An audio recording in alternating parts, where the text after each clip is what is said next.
Bonjour, je suis Anne-Laure Possel, conseillère conjugale et familiale au cabinet Raphaël à Rennes. Heureuse de vous retrouver aujourd'hui pour cette vidéo petites astuces pendant le confinement. Et on va réfléchir ensemble à comment faire pour les couples qui vivent l'un loin de l'autre pendant cette période.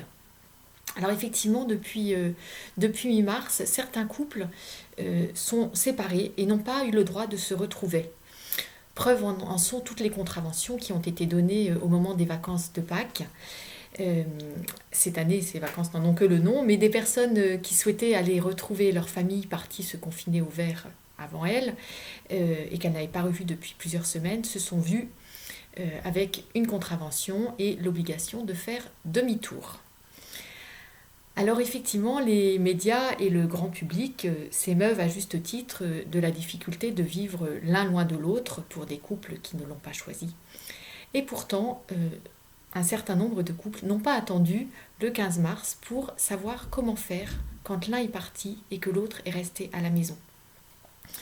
Il s'agit bien sûr de tous ces couples de militaires dont l'un est parti en opération extérieure pendant plusieurs mois et que l'autre reste à la maison pour s'occuper de tout ce qu'il y a à faire avec les enfants et le quotidien. Outre la distance, ces couples-là ont aussi contre eux le secret de ce qui est vécu sur le terrain, la peur d'une opération qui va peut-être mal tourner, et puis souvent l'incapacité à communiquer autant qu'ils voudraient, en tout cas certainement pas de façon quotidienne dans la plupart des temps. Alors ces obstacles-là, et tant mieux, les couples qui vivent le confinement aujourd'hui en France, en général, ne les connaissent pas, puisque les réseaux sociaux nous permettent de communiquer autant qu'on le veut, même plusieurs fois par jour, pour être en lien. N'empêche, ces couples-là, de militaires notamment, soumis à ces séparations, connaissent et peut-être pourraient nous donner des enseignements sur comment est-ce qu'ils font, quelles stratégies ils adoptent pour garder le lien sur la durée et pour tenir dans la communication. Alors première chose qui est importante certainement, c'est que ces couples-là, ils savent anticiper les moments où il va y avoir un coup de fil. Il s'agit de se rendre vraiment disponible. Je ne suis pas en train de cuisiner ou de faire les devoirs avec les enfants au moment où mon conjoint qui est loin m'appelle. Autant que possible, je tiens l'autre au courant de ce qui se passe au quotidien à la maison. Les toutes petites choses comme les grandes choses. Histoire qu'il ne soit pas surpris que j'ai repeint la cuisine alors que je ne lui en avais pas parlé.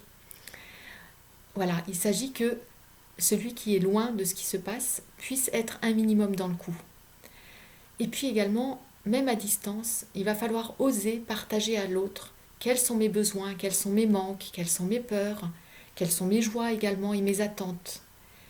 Car à distance, l'autre évidemment ne va pas pouvoir concrètement résoudre peut-être mes difficultés, mais sa façon de m'écouter, ça va être déjà une forme de présence importante.